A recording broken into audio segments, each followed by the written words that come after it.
Hello दोस्तों, स्वागत है आपका सीरीज के चौथे वीडियो में। पिछले मैं 3 वीडियो बना चुका हूँ इस चैप्टर के ऊपर। ये चौथा वीडियो है। इस वीडियो में हम संक्षारण को और मिश्र धातु को डिटेल में समझेंगे। संक्षारण को और मिश्र धातु को डिटेल में समझेंगे और इस वीडियो के बाद चैप्टर हो जाएगा ख़त्म। फिर क्वेश्चन आंसर को मैं अगली वीडियो में, जो आपका 5वां वीडियो आएगा, उसमें क्वेश्चन आंसर को क्लियर करवा दूंगा। तो ये चौथा वीडियो है, इसमें हम संक्षारण को और मिश्र धातु को समझेंगे। तो बिना किसी तरीके का वीडियो करते हैं स्टार्ट। यदि आप चैनल पर नए हैं तो चैनल को प्लीज़ सब्सक्राइब कर दीजिए और वीडियो को लाइक कर दीजिए। तो आइए देखते हैं संक्षारण क्या होता है। तो देखते हैं पहले कि संक्षारण क्या होता है। तो संक्षारण के बारे में वैसे तो मैं आपको वो फर्स्ट चैप्टर में बता चुका हूँ, संक्षारण और विकृत गंधिता के बारे में बता चुका हूँ। फिर परंतु दोबारा भी देख लीजिए। तो जब कोई धातु नमी या जब कोई धातु नमी या वायु के संपर्क में अधिक समय तक रहती है तो उसकी सतह का क्षरण यानी कि नष्ट होना आरंभ हो जाता है। यह क्रिया या प्रक्रिया संक्षारण कहलाती है, जैसे लोहे को जंग लगना, तांबे पर हरे रंग की परत चढ़ना आदि। संक्षारण के बारे में मैं चैप्टर 1 में ही आपको समझा चुका हूँ, पर एक बार और समझ लीजिए। संक्षारण का मतलब होता है कि वस्तु का नष्ट होना। वस्तु का नष्ट होना ही संक्षारण कहलाता है। कैसे नष्ट होना? जंग आकर या फिर संक्षारित होकर नष्ट होना। समझ गए? संक्षारित, जैसे हम लोहा है, लोहा को हम पानी में भिगोकर 1 हफ्ते डाल दें तो उस पर जंग आना स्टार्ट हो जाएगा। तो ये जो जंग आने की प्रक्रिया होगी ये संक्षारण कहलाएगी।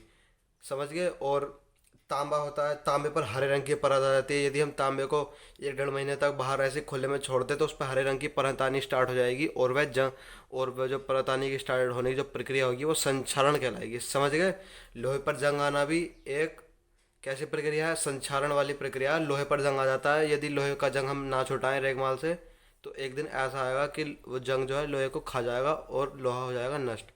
समझ गए? तो इसलिए लोहे को साफ, मतलब लोहे को बचाने के लिए उसको रेगमाल से रगड़ना ज़रूरी होता है। संक्षारण से बचाने के लिए लोहे को हम ग्रीस वगैरह संक्षारण से बचाने की वो विधियां हैं, अभी मैं उसके बारे में भी आपको बताऊंगा। बट संक्षारण समझ लो, संक्षारण बहुत आसान है। संक्षारण, जब कोई धातु नमी या वायु के संपर्क में आती है, जैसे लोहा नमी या वायु के संपर्क में आते हैं तो उस अधिक समय तक रहती है तो उसकी सतह का क्षरण यानी कि नष्ट हो, जैसे लोहा नष्ट होना चालू हो जाता है ऐसी और भी धातुएं नष्ट होना चालू हो जाती हैं। तो संक्षारण के बारे में आप सही से समझ गए। अब एक बात और सोचो कि संक्षारण से हम बचें कैसे? संक्षारण से हम वस्तुओं को नष्ट होने से कैसे बचा सकते हैं? तो संक्षारण के से बचाने के उपाय क्या हैं हमारे पास? संक्षारण से सुरक्षा कैसे कर सकते हैं हम? तो उसके उपाय भी हैं, अभी देखिए आगे। तो दोस्तों, संक्षारण से सुरक्षा के उपाय भी हैं। संक्षारण है तो उपाय भी हैं। जैसे कोरोना आया था तो उसकी वैक्सीन भी आई। जैसे इसलिए जब संक्षारण है तो उपाय भी है संक्षारण से। वस्तुएं संक्षारित होते रहेंगे ऐसा नहीं होगा। संक्षारण से सुरक्षा के उपाय भी हैं। क्या है संक्षारण सुरक्षा के उपाय? क्या है? तो कई उपाय हैं। पहला है आपका रंग करके। रंग करके धातुओं धातु से बने यंत्रों को रंग करके संक्षारण से बचाया जा सकता है। यानी कि जो धातुओं की जो वस्तु बनी होती है, जो धातुओं की वस्तु बनी होती है, जैसे लोहा धातु है, और लोहे की कोई वस्तु बनी हुई है तो उसको हम रंग कर देते हैं, जिसके कारण उस पर जंग नहीं आता है। समझ गए? लोहे को जंग से बचाने के लिए हम रंग भी कर देते हैं और तांबा वगैरह पे भी रंग कर देते हैं। किससे बचाने के लिए? संक्षारण से बचाने के लिए। पहला उपाय समझ गए। दूसरा उपाय समझो। दूसरा है ग्रीस लगाकर। यानी कि जो बड़ी बड़ी मशीनें होती हैं लोहे की, मैं लोहा एग्जांपल ले रहा हूँ, आप कुछ और भी एग्जांपल ले सकते हैं धातु का। समझ गए? तो जैसे बड़ी बड़ी मशीनें होती हैं लोहे की, उन पर रेगुलरली ग्रीस लगाया जाता है। किस लिए लगाया जाता है? ताकि उन पर जंग ना आए। किस लिए लगाया जाता है? ताकि उन पर जंग ना आए। समझ गए? लोहे की वस्तुओं पर ग्रीस लगाकर भी हम उन्हें जंग से यानी कि संक्षारण से बचा सकते हैं। तीसरा तीसरा है तेल लगाकर। जो आपके घर में औजार होते हैं, जैसे किसानों के घर में फावला वगैरह होते हैं, तो जब फसल वसल कट जाती है, मतलब काम जब निपट जाता है, तो उनको तेल लगाकर रख दिया जाता है। ताकि किस लिए रख दिया जाता है तेल लगाकर? ताकि उन पर जंग ना आए। तो जंग से बचाने के लिए सुरक्षा का तीसरा उपाय क्या है? यानी कि संक्षारण से बचाने के तेल लगाकर भी हम वस्तुओं को संचारित होने से रोक सकते हैं। तीसरा उपाय समझ गए? आगे देखिए। चौथा उपाय है यशद लेपन यानी कि गैल्वेनीकरण। इसको समझिए, ये कुछ भारी वर्ड है पर आसान है सब कुछ। इस दुनिया में सब कुछ आसान है, बस माइंड होना चाहिए। इस प्रक्रिया में लोहे के ऊपर जस्ते की परत चढ़ाई जाती है, जिससे लोहा को संक्षारित होने से बचाया जाता है। यानी कि ये जो यशद लेपन आपकी प्रक्रिया है, इस प्रक्रिया में जो लोहा होता है, यानी कि जो धातुएं होती हैं, अलग अलग धातुएं, उन धातुओं पर जिंक जो धातु है उसकी परत चढ़ाई जाती है। जिंक धातु की परत चढ़ाने के बाद वो धातु संक्षारित नहीं होती है। समझ गए? जिंक धातु पे वो आपका जिंक धातु जो होती है वो कम संक्षारित होती है, इसलिए जिंक धातु की और धातुओं पे परत चढ़ा दी जाती है, जिससे कि वह संक्षारित ना हो। समझ गए? यशद लेपन क्या है? यशद लेपन यही है। यशद लेपन प्रक्रिया में जिंक की नहीं, जस्ते की, हाँ जिंक जस्ता आती है कि जस्ते की परत चढ़ा दी जाती है। जस्ता जो होता है उस पर जंग नहीं आता। समझ गए? जस्ता जो होता है, जस्ता जानते हो, जो टीन में टीन डलती है ना, टीन, उसके बीच में सपोर्ट के रूप में डाला जाता है जस्ता, तो उसको जस्ता कहते हैं। तो वो जो जस्ते का पाइप होता है, उस जस्ते के पाइप पर कभी जंग नहीं आता, तो और धातुओं को जंग से बचाने के लिए उस जस्ते का जो है वो चढ़ा दिया जाता है, लेप कर दिया जाता है, जिससे वो धातु जो है संचारित नहीं होती हैं। संचारण समझ गए, और संचारण से बचाव के उपाय भी समझ गए। संचारण का फंडा निपट चुका है। अब देखते हैं कि मिश्र धातु क्या होता है। आगे देखिए। तो दोस्तों मिश्र धातु देखिए कभी कभी मजाक भी करना चाहिए। तो मिश्र धातु देखिए, नाम से समझिए, मिश्र धातु। संधि विच्छेद करोगे तो मिश्र प्लस धातु, मिश्र प्लस धातु।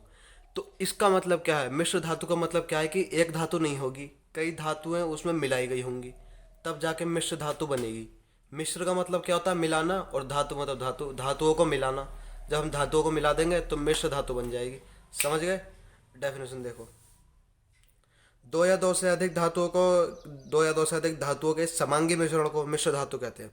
यानी कि जब दो या दो से अधिक धातुओं को मिला दिया जाता है और जो आपके पास अलग प्रोडक्ट बनेगा, अगला जो प्रोडक्ट बनेगा, दो धातुओं को मिलाने के बाद अगला जो प्रोडक्ट बनेगा वो होगा आपका मिश्र धातु। समझ गए? अब मिश्र धातु के एग्जाम्पल देख लीजिए कि मिश्र धातु के एग्जाम्पल से आप बेटरली समझ जाओगे तो कि होता क्या है। तो मिश्र धातु के एग्जाम्पल मेरे पास कई सारे हैं, सब बता दूंगा आपको एकदम सॉलिड तरीके से, एकदम सब समझ आ जाएगा। मिश्र धातु, मिश्र धातु है पहली पीतल।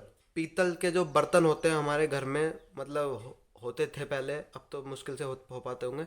पीतल के बर्तन, जो पीतल होता है वो मिश्र धातु होता है। जिसके बर्तन बनते हैं जो पीतल होता है वो मिश्र धातु होता है। और इस मिश्र धातु को बनाने के लिए, यानी कि पीतल को बनाने के लिए किन धातुओं को जोड़ा जाता है? तो 70% कॉपर होती है उसमें और 30% होती है जिंक। ये बात आपको कोई नहीं बताने का, मैं बता रहा हूँ। जो पीतल होती है उसको बनाने के लिए 70% आपको कॉपर लेनी पड़ेगी और 30% जिंक लेनी पड़ेगी। इनको मिला दोगे तो आपको पीतल जो है मिल जाएगा। समझ गए? अगला मिश्र धातु का उदाहरण है कांसा, यानी कि शीशा। शीशा जो होता है उस शीशे में 88% होती है कॉपर प्लस 12% होती है आपकी एसन, यानी कि ये टीन होती है शायद, एसन सैम्बल जो है टीन का है। यानी कि जो आपका कांसा होता है उस कांसे में 88%, यानी कि जो आपका शीशा होता है उसमें होती है 88% कॉपर और 12% टीन। समझ गए? कांसा क्या है? मिश्र धातु है। ये मिश्रण किसका है? कॉपर का और टीन का। पीतल क्या है? मिश्र धातु है। मिश्रण किसका है? यानी किससे मिलकर बना है? कॉपर से और जिंक से। समझ गए? अगला मिश्र धातु देखिए, धातु मुद्रा। यानी कि जो हमारे पास सिक्के होते हैं, एक एक का सिक्का, दो का सिक्का, 5 का सिक्का, 10 का सिक्का, 1000 का सिक्का नहीं होता है, बस एक का, दो का, तीन का, एक का, दो का, 5 का, 10 का होता है। तो ये जो सिक्के होते हैं ये एक मिश्र धातु के बने होते हैं। किसके बने होते हैं? मिश्र धातु के। इस सिक्के को बनाने के लिए आपको 95% कॉपर यूज किया जाता है, 3% टीन यानी कि एस और 2% फास्फोरस यानी कि पी। समझ गए? और टाका, सोल्डर। टाका, सोल्डर। टांका का मतलब समझो, काइया होता है, काइया जिससे हम टांका लगाते हैं, टीवी वाले लगाते हैं, टीवी एलसीडी वगैरह जो सही करते हैं वो लगाते हैं टांका। तो जो टांका होता है तार के रूप में होता है टांका, जो वो, और वो जो तार होता है जिसका टांका बनाया जाता है, टांका जो होता है वो तार के रूप में होता है। तो वो जो तार होता है वो मिश्र धातु का बना होता है। और उस मिश्र धातु में पीबी कितनी होती है?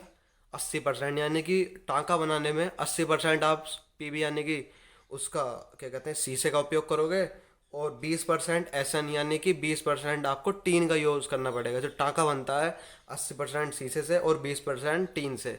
तो मिश्र धातु तो आप मुझे लगता है बहुत अच्छे से समझ गए होगे कि मिश्र धातु क्या होती है क्या नहीं होती है, सब समझ गए होगे। एक और है मेरे पास बढ़िया सी चीज़, आपको मज़ा आ जाएगा। 24 कैरेट सोना इतना शुद्ध होता है कि यह नर्म अवस्था में पाया जाता है। आभूषण बनाने के लिए इसमें 2 भाग तांबा के या चांदी का मिलाकर 22 कैरेट किया जाता है। यानी कि जो हम सोना खरीद कर लाते हैं वो सोना जो होता है शुद्ध नहीं होता है। और जो शुद्ध सोना होता है वो शुद्ध सोना तो आपका ठोस हो ही नहीं सकता, वो तो रबड़ की तरह खींचेगा। कैसे खींचेगा? रबड़ की तरह। तो जो शुद्ध सोना होता है वो इतना नरम होता है कि उसके आभूषण नहीं बनाए जा सकते। तो इस सोने को मतलब ठोस में बदलने के लिए इसमें 2% क्या मिलाया जाता है, या तो चांदी मिला दी जाएगी या फिर आपका तांबा मिला दिया जाएगा। 2% इसमें मिश्रण कर दिया जाता है जिसके कारण ये ठोस में बदल जाता है। समझ गए सारा फंडा, मिश्र धातु और संचारण समझ गए। तो दोस्तों मिलते हैं अगली वीडियो में। अगली वीडियो जो पार्ट 5 आएगा, आपका पार्ट नंबर 5 आएगा, उसमें मैं क्वेश्चन आंसर करा दूंगा इसके डिटेल में। तो अगर ये वीडियो पसंद आई हो तो लाइक करना तो बनता है भाई साहब, लाइक कर दीजिए बिल्कुल। मिलते हैं नेक्स्ट वीडियो में, तब तक पढ़ते रहें।